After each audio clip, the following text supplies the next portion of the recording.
Hello and welcome to COLUMBUSCAST, the latest podcast in our series. Really exciting event today, talking about customer service and how to push the boundaries of customer service.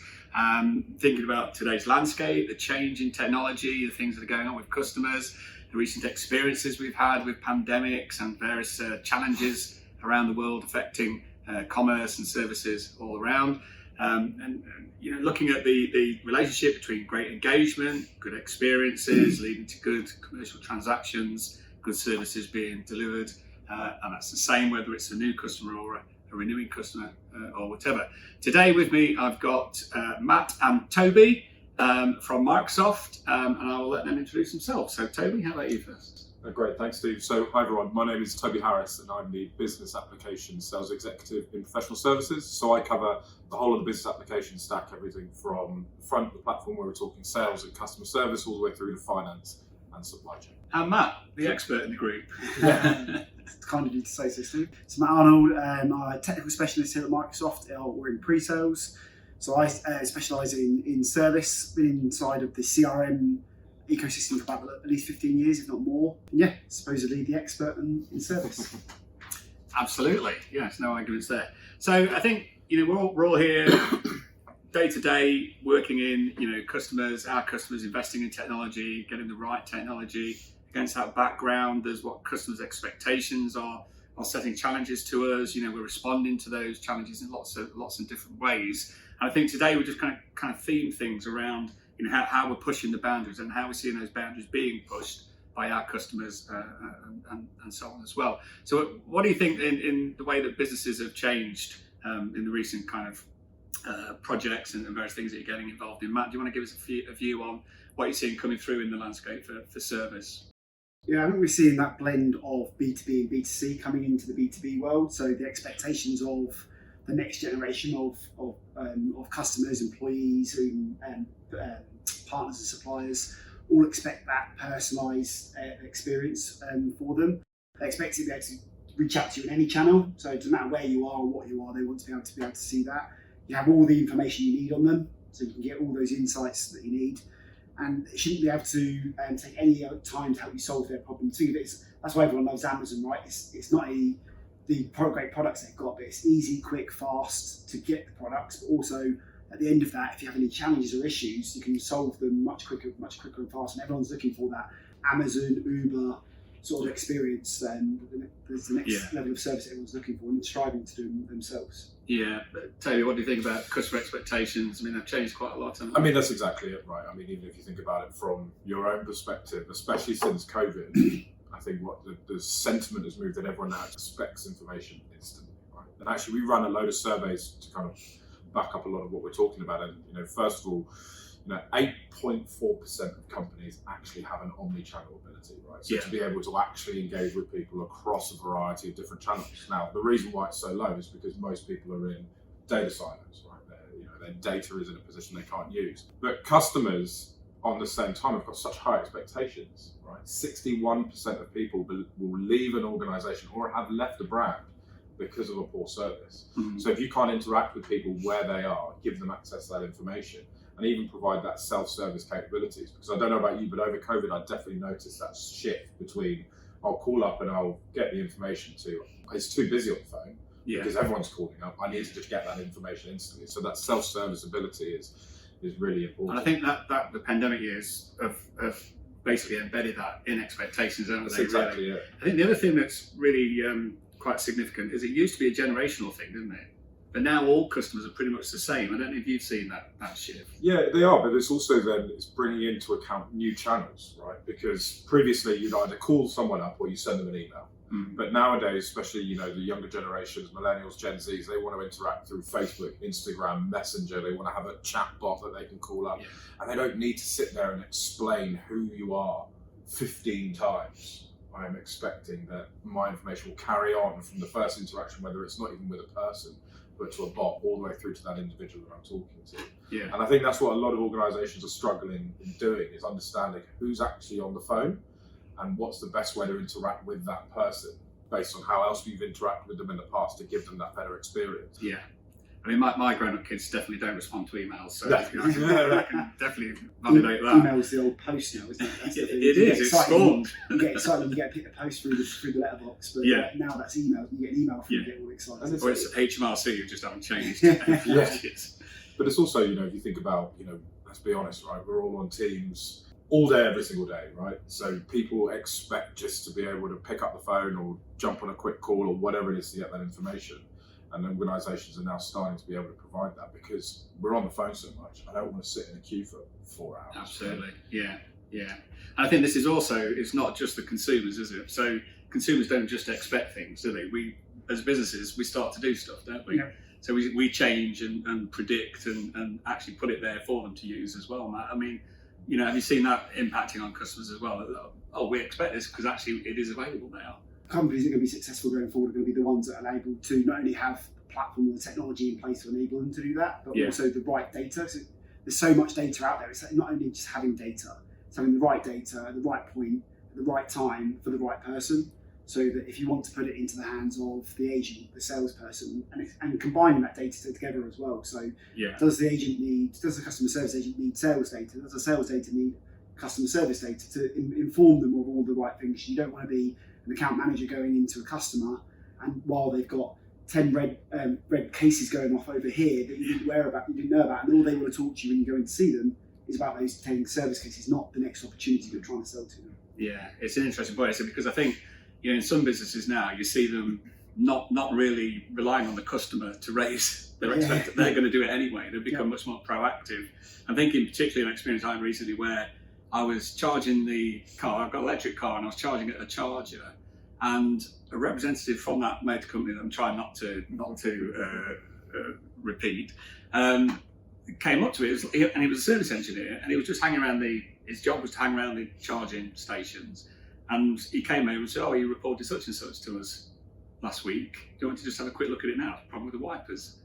Right, so I wasn't first. It wasn't bothering me or anything, but that to me was like, this reinforces why I stay, with this company.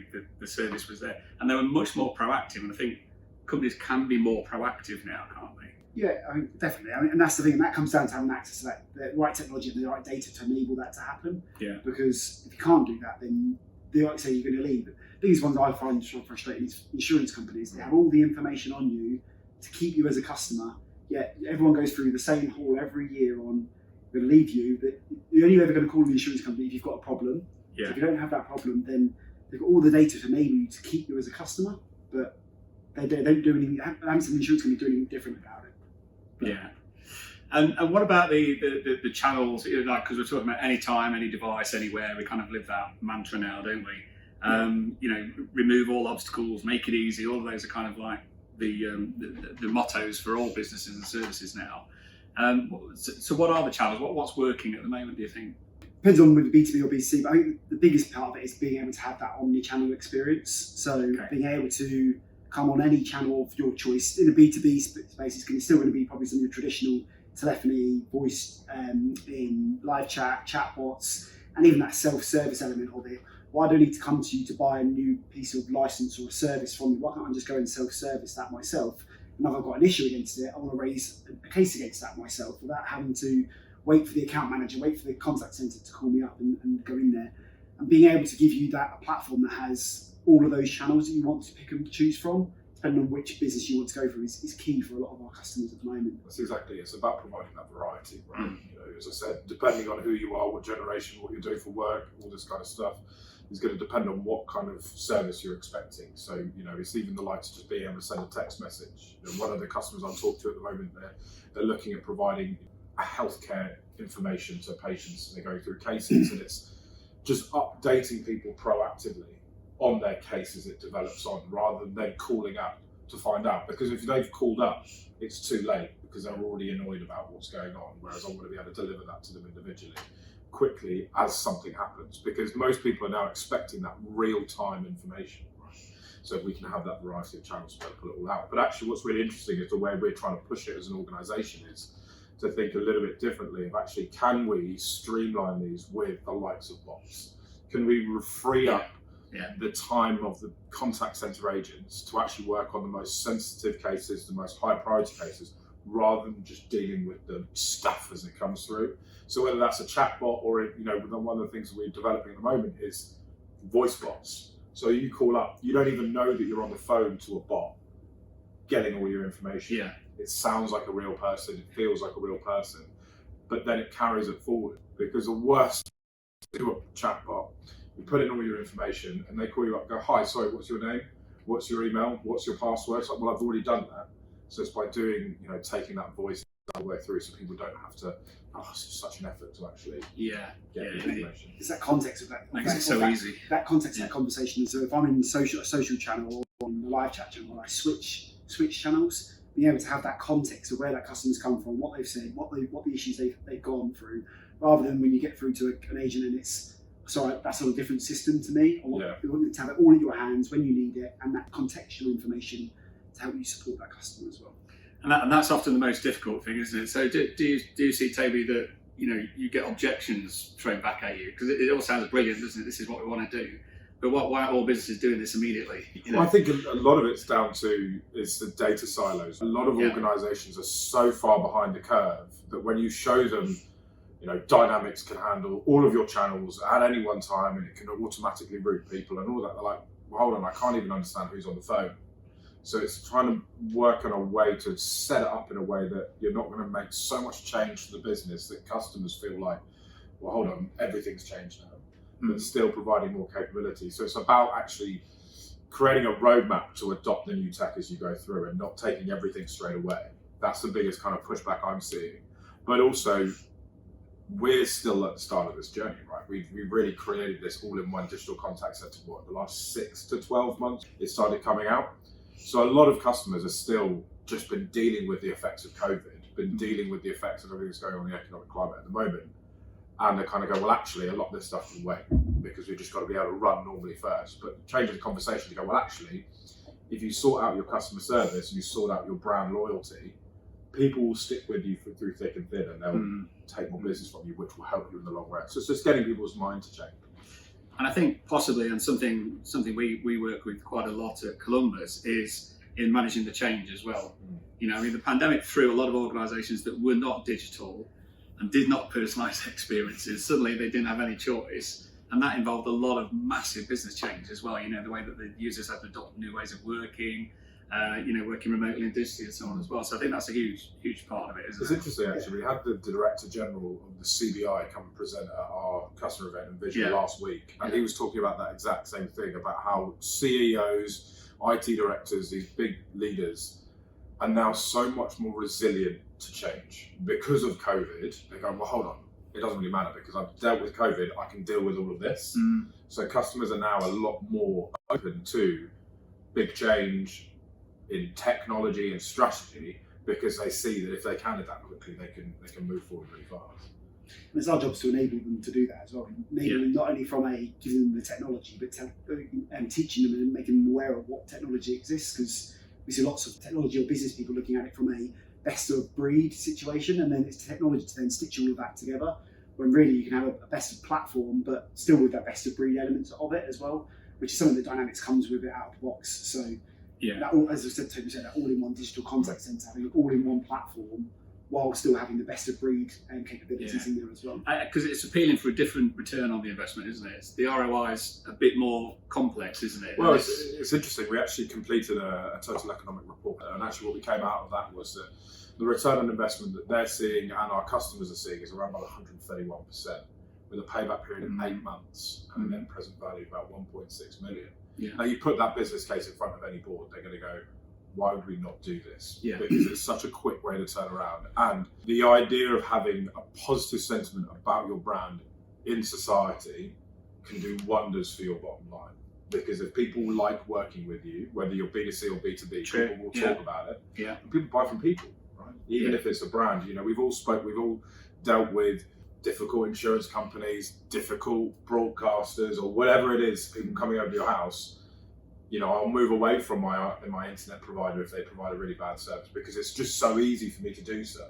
So the customers that actually put that return on investment see a lot of benefit. There's a lot of non-tangibles, isn't there? You can reduce waste, you can be more efficient, you can employ different roles and so on as well. But there's all that good feeling about the brand, users wanted to work there. That kind of emanates out from the organisation as well. And it's so much cheaper to keep a customer than it is to acquire new ones. Everyone knows those stats around that in terms of, if you can keep me happy, keep me with the service I want, the price I want to pay, I'll stay with you for as long as I need to. There's no need for me to leave, and it costs them a lot more money to go and acquire the next or the next or the next customer. I think that's where the benefit of working with something like Dynamics comes to play, because let's not beat around the bush. There are other providers out there that provide case management, that provide contact centres, and they can do probably omnichannel, and they can do unified routing. But that will only tell you about what's going on with that person with that case.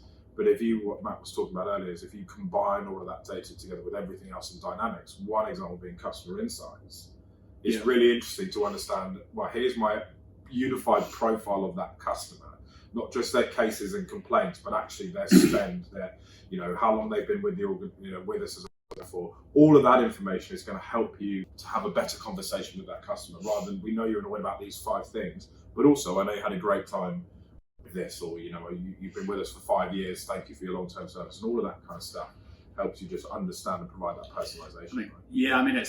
That's critical, isn't it? And I think we're working with Microsoft Business Apps, in nearly all of our projects, the really strong thing that comes across is, yes, there's lots of great solutions out there. And a straight compete between 3 or 4 of them is hard to choose, isn't it, really? But the Microsoft message is that platform, isn't it? The whole range of tools that you've got there available. It's the platform and the one Microsoft ecosystem as well, and how that all integrates natively as well. So the platform being able to, anything from a new customer, whether it be a lead or someone you're trying to sell to how you market to them, how you then take them through the sales funnel, to then once you've sold to them, how to then service them, and if I've got any issues, we can then send a field technician out to solve them. You can put all of that into one single platform with any of the channel that they want to be able to be serviced or sold to, and allow you to provide that experience that your customers want. Yeah. I think that's the key. The customers aren't always external; they are your internal employees who are also your customers. I'm thinking about who is the salesperson or who is the service person. Every single person inside your organisation should be a salesperson and someone who services your customers, and having them on that single platform with the same data to allow them to give the right service and experience to your customers is imperative. And even then expanding that into things like Teams integration, and swarming around an opportunity or a case. If I've got a finance case open, how can we swarm around that? Just tell us a bit more about swarming then. How does that so itself? Think of it as Toby, customer's phoned into me, I've got an issue with his invoice or his billing that's come in.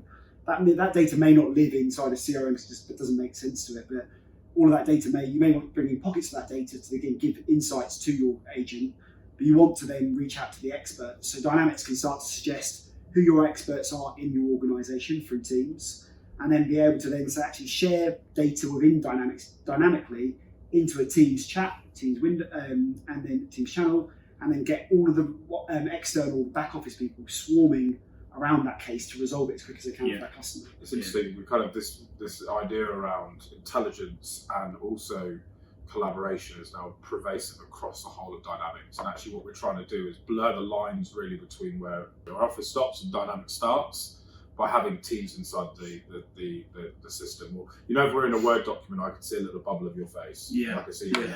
We're getting that inside Dynamics, so I can see you're looking at the same case. I can see they've resolved a very similar one over here, which is brilliant. But actually, with an acquisition we made through Nuance, is how do we also embed further intelligence into that? I don't know if there's, Matt, anything you wanted to add on? Yeah, Nuance sounds really interesting. So they're going to drive that next level of digital contact centre for us with all those AI capabilities. So this is a recent acquisition, isn't it? Yes, I think it was announced. I don't know how long ago it was announced in terms of that we were acquiring them, but the paper's only the ink had just gone dry on the paper in the last 6 weeks or so.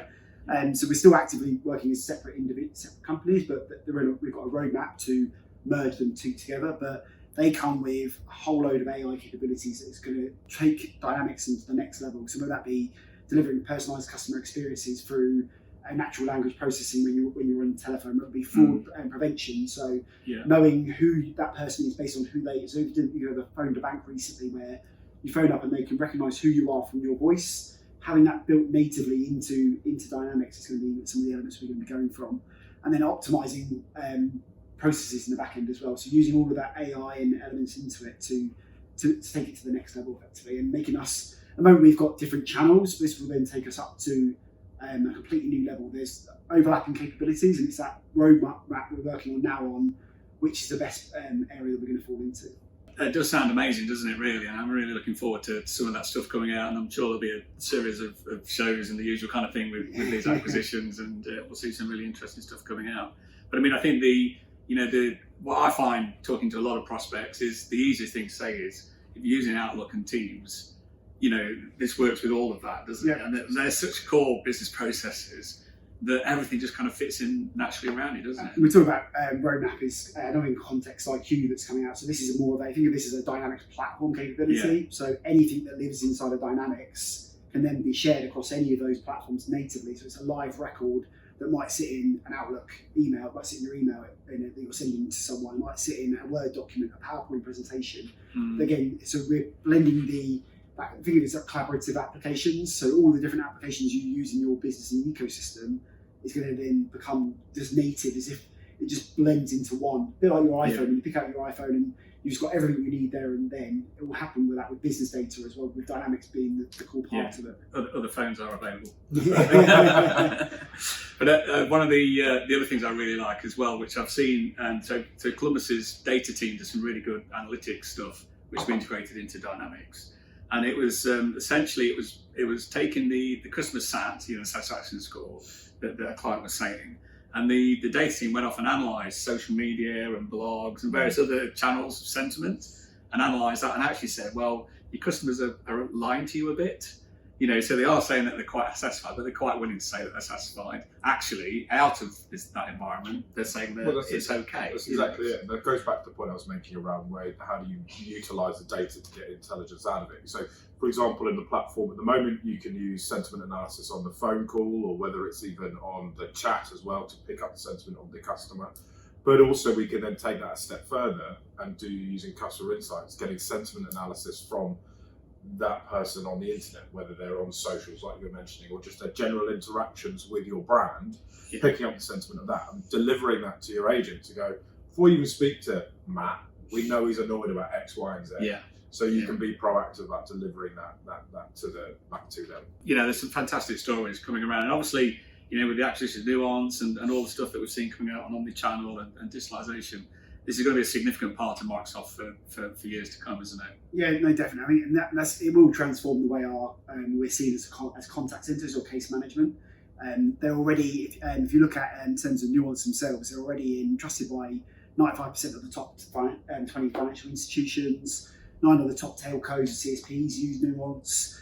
Trusted by more than half of the top retailers. So they're in the industry themselves, and when you blend that with the power of Microsoft behind it, and all of the things we're really speaking about of not only Dynamics but the one Microsoft story, it's just going to take us to the next level. And it's not just us saying that, right? You've got the Forrester Wave has put us as a leader in their customer analytics solution. You've got Gartner have put us as a leader in their Magic Quadrant for customer service. So it's not just us that are saying this as well. It's being echoed by the market, and as I said, it's a relatively 24 months newish area for us, but it's something that as a business we're investing a lot of money into R&D, into this element, into the product development, into the marketing, into the whole piece to make us be front and center in this conversation.